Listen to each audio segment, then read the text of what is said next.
lots of new investors have gotten used to the market headed up in one way, especially for those who have just gotten started in the last few years. So during this current meltdown, it is understandable that we see some element of panic for these retail investors. As such, they are looking for what could have saved or improved their current situation, and naturally, commodities have come to appear as a bright spot to add to any multi-asset portfolio. So for some investors, commodities are known to be generally lower risk and possess correlation benefits. Where the stock markets are down, commodities are up.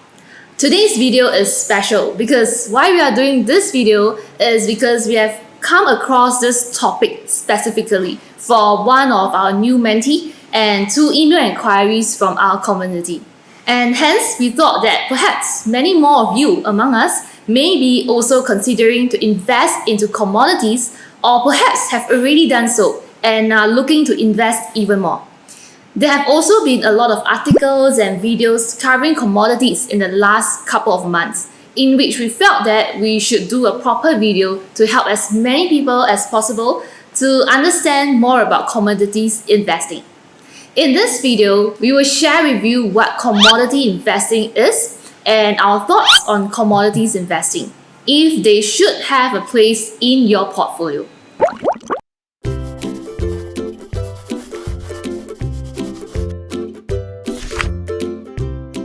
For the benefit of investors who are new to commodities, let us first quickly explain what commodities are.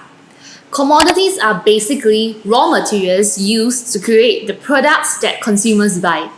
So commodities can include food or agricultural products such as wheat and cattle, energy products such as oil and natural gas, and also metals such as gold, silver, and aluminium. Over the last century, the demand for standardized contracts for trading agricultural products have led to the development of commodities futures exchanges. So today, futures and options contracts can be traded on exchanges around the world on a huge array of agricultural products, metals, or energy products. So commodities have since evolved into an asset class itself since the 1990s. Fast forward to today, investors can choose to invest in the commodities futures markets with mutual funds or exchange-traded funds on single commodity exposures to sector-based and broad-based commodity exposures. So now that we know what commodities are, what is the need for investors to have commodities to be allocated to their portfolio? Commodities are themselves a distinct asset class with returns that are largely independent of stock and bond returns. Therefore, adding broad commodity exposure can logically help to diversify a portfolio of stocks and bonds, hence possibly lowering the risk of an overall portfolio. So given their impact on consumer goods prices, commodities are touted to offer a good hedge against inflation. So let's get down to some of the specific reasons why investors love commodities. The first reason is to hedge against inflation. Commodities are one of the few asset classes that tend to benefit from rising inflation. As demand for goods and services increases, the prices of those goods and services usually rises. So do the prices of the commodities that are used as inputs to produce those goods and services. Or in our current situation, the supply disruptions of commodities from Russia and Ukraine has driven up the commodities prices, leading to inflationary pressures for the goods and services that consumers consume. So because commodities prices usually rise when inflation is accelerating, investing in commodities should then provide portfolios with a hedge against inflation. Second reason is for the diversification benefits. Diversification of asset classes usually results in less wild swings in portfolio returns.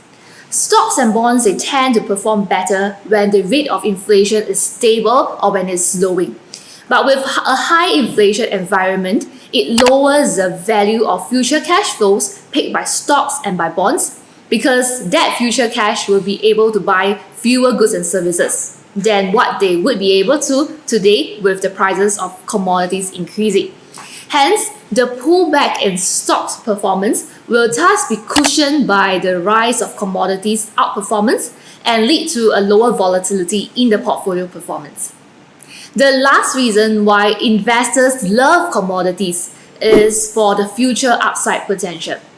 Although commodity markets have been around for centuries, investors' interest in them has always been quite limited. Over the last few years, things have turned around, commodities have gained traction, and investment in commodities is now growing at an unprecedented rate. It is estimated that over the last few years, institutional investors have poured over $70 billion into commodities, and many institutions expect to significantly increase their exposure into commodities further. So, given the insatiable demand for commodities, it seems that we are just getting started only.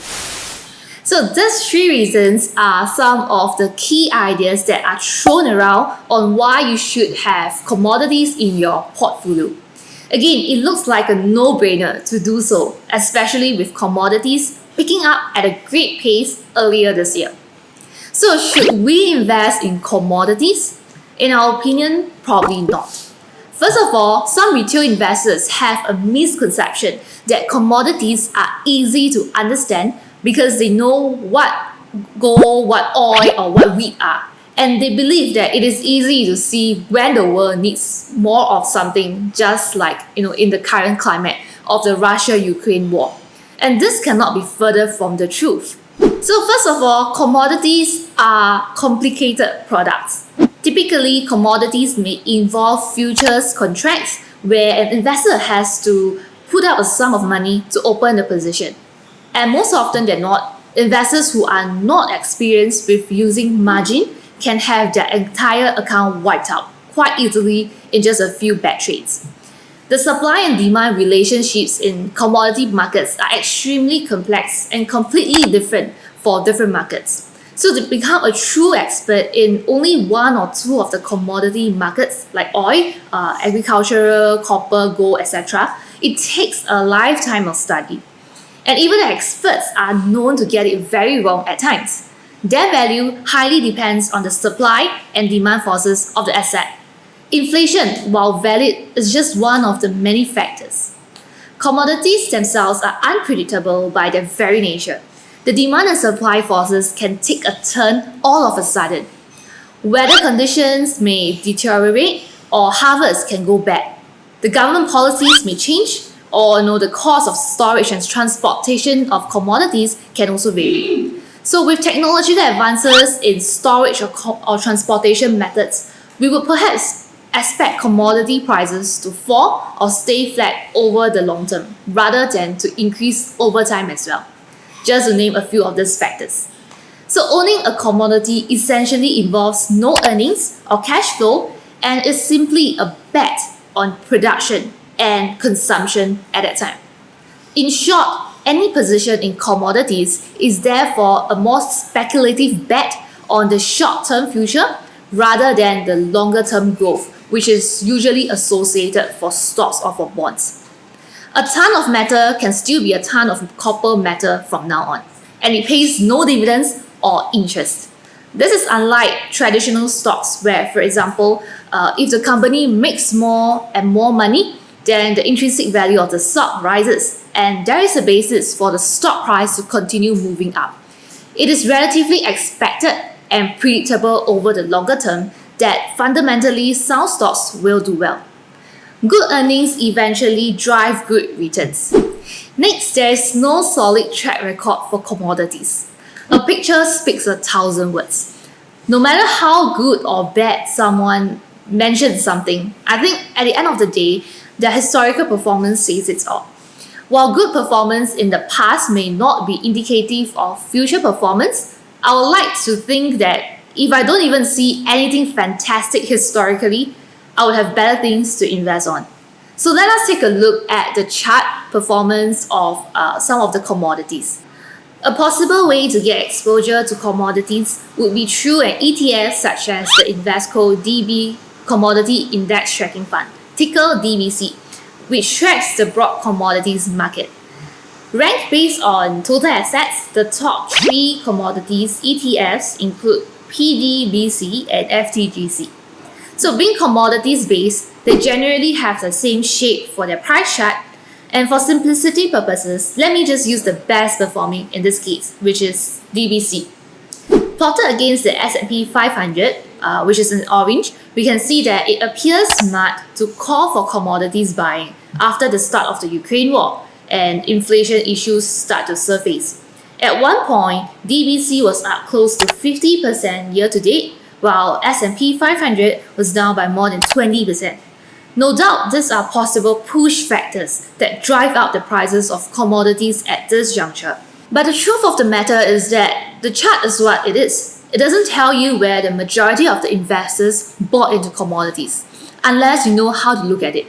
And chances are most of the investors would not have gotten into commodities until sometime in March or April this year, which is not the most favorable price to get in by then. So a simple way would be to look at when such articles or videos calling for commodities investing are published, and you would know when the purchases are likely to have been made. Alright, so as a long-term investor, let us also look at the last 10-year performances between commodities and the S&P 500. Even as we are facing one of the worst starts for the S&P 500, we are still up by about 200% for S&P 500, whereas for the commodity ETF, DBC, we are hovering near the break-even point. Can you imagine investing in something that makes nothing for 10 years? For the other 2 commodities ETF, after 10 years, they are still bleeding between 10% to 30% approximately. So commodities are not a productive assets, and they do not give dividends. If the price doesn't increase over time, then one would have been wasting 10 years of its time. So if you're an investor focused on the US equities and having commodities as part of your current portfolio, while seemingly commodities may help to cushion the fall at this moment in time, in the long run, it doesn't serve you well. As an investor, expected returns is an important consideration other than attempting to minimize volatility. Commodities do not offer us a consistent risk premium to warrant a place in our portfolio. And commodities, they are just as volatile as the large cap US stocks itself. And if one is to hold both a portfolio of stocks and commodities, you might be finding that your stocks are the one that will help to cushion the fall in commodities prices for the large part over time. The risk-adjusted returns of commodities are pretty dismal compared to stocks. And a well-known opinion that commodities always move in opposite directions as stocks is actually not the complete truth. Historical data has clearly shown that commodities are not always correlated to stocks and bonds. Still not convinced? Let's take a look at other commodity ETFs that are less broad-based. For example, oil, which is known as the king of commodities. Or when seeking flight to safety, what comes to mind for some investors would be gold, isn't it? Let's see ticker GLD ETF. This screenshot looks good, of course, if you bought gold in 2005. But if you just bought it about 10 years ago, depending on which month, you are barely breaking even. And considering that we are now on the high side on this chart. And we also have silver, SLV, ticker SLV. Unfortunately, it didn't go back up like gold. Moving on, we have ticker WEAT, which is a wheat fund. It's starting to come alive, but would you dare to bet on something that hasn't been alive the last 10 years? The same goes for corn. Look, the point is to show you how difficult it is to do well in the commodity sector.